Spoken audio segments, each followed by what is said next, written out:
Hello everybody, welcome back.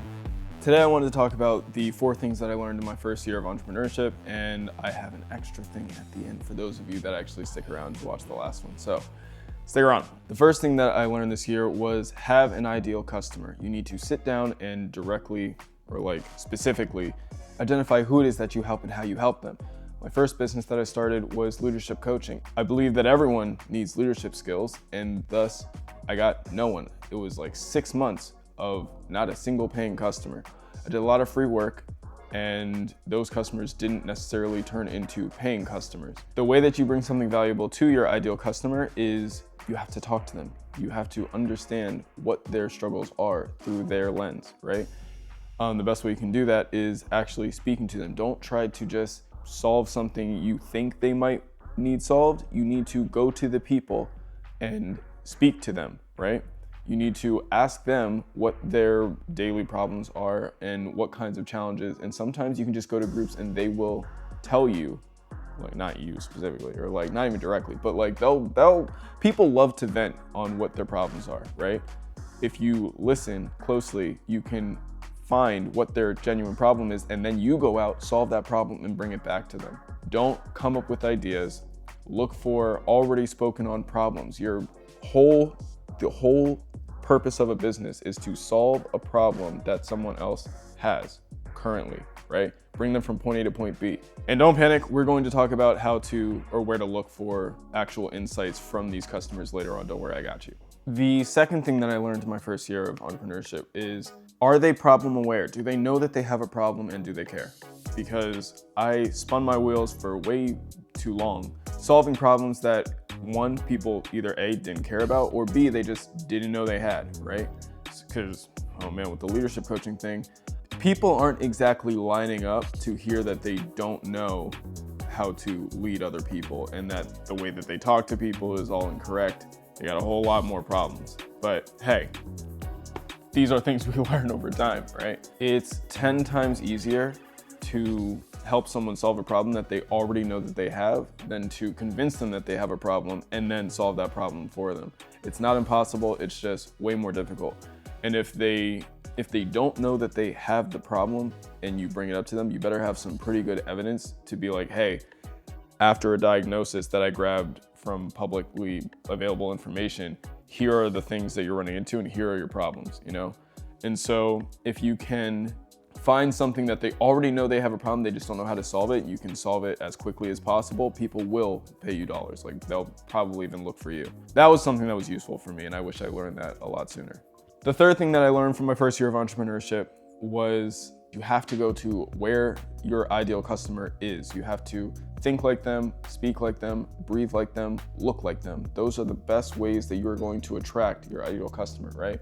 And so some of the ways that I've gone about finding my ideal customer or learning how they speak and whatnot was I've gone to different Reddit groups. Reddit groups are freely available to everyone. It's on the internet, anyone has a say, and largely it's like fan clubs of whatever it is that you find interesting or you think that someone else might be interested in, right? You can do anything. And so one of my little secret hacks that have helped me in finding information about these different types of people, right, is you can just pull up Google, and I like to type in site : I'll put it up here, right? So you can actually see it. And then you just type in whatever it is that you're looking for, and it will only pull up posts from people that have that topic in mind, right?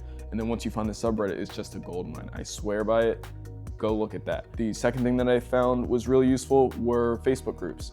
Now, granted, these are both online things that you can do for yourself, but eventually you're just going to have to go out there and speak to actual people that are going through these problems. And so one of the things that I did was I took a job at a company where I would be surrounded by my ideal customers. And I did that for a decent amount of time until I could learn what the customers were like, what the people were like, and how the establishment was run.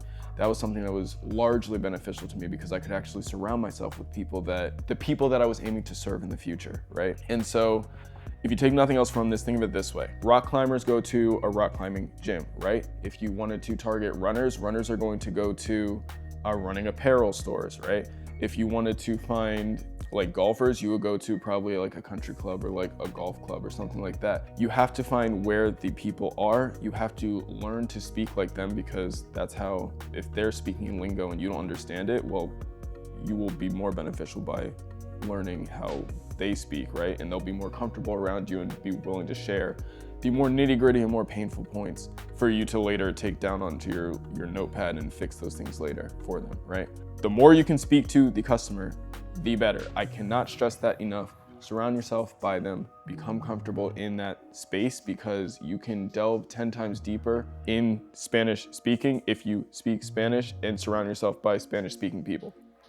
I hope that makes sense. And the fourth and final thing that I've learned in my first year of entrepreneurship is pre-work is your best friend, okay? I cannot tell you how many times I have had better interactions with my ideal customers because of 15 to 30 minutes of just looking up who they are, right? What their services are, where they are located, what information they, like if they have a social media page, and just looking at what their reviews are. Like, these are things that are super duper useful. Know who you're talking to, know a little bit about them, and be able to speak to those things when you're actually on the call. By knowing these pieces, when I've come to a call that I intend to, of course, help the customer, one of the things that I absolutely love to do first is start off the call with some of the things that I've noticed based off their pages or their website or their LinkedIn or whatever it is, right? Some things that I've seen in the past that they could do without me that would still improve their stock or their brand, right? Before I come to them with things that I could help serve them with. In that way, they're more likely to trust me because I've brought them things that they can do on their own that would improve their stock, and they could just take those notes down. I'll also send it to them because it brings forth that I genuinely want to see these people win. When you bring these things to these people, right? If someone brought you something useful that you can do on your own right now, and then asked if you would allow them to help you by doing the things that you can do or that they can do for you to benefit you further, it's so much easier. You come from a place of kindness and like sincerity, where most people typically come into these calls like, I need to close this sale as fast as possible. I need to get mine, you know? Being able to give first is a blessing. Bonus round. The last thing that I learned over my first year of entrepreneurship, playing the long game. I will scream this until I'm blue in the face. It has been almost a full year, okay? It took probably 10 months for me to get my first paying customer, and the second one came pretty much right after that one. Like it took a lot of front work because there were a lot of things that I didn't know. There were a lot of things that I wasn't doing. There were a lot of things that I needed to improve upon before I could actually bring on someone or create something valuable enough to bring to someone where they could see the value of it and desire it. And if you don't have that long-term like scope, or if you can't expand your time horizon on how you want to see success, it's going to be immensely more difficult. You're going to bounce around. The reason why I was able to leave my prior business and move on to another one was because I noticed a core flaw, like a flaw in the core of the business itself. It wasn't necessarily that it was like it wouldn't go anywhere. It was that it wouldn't go anywhere right now, right?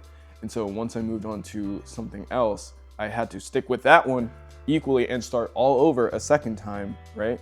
But if I figured, you know, it's been just about a year and I still haven't seen any good news or any type of semblance that I'm going in the right direction, it's easy to throw in the towel. But knowing that I will get to where I want to go within the next 10 years, right? That makes it so much easier on the days when it feels like all I'm getting is kicked in the nuts. And those days will happen. So I hope this has been useful to you. I'll see you in the next one. Thank you for watching, and I'll talk to you soon. Bye.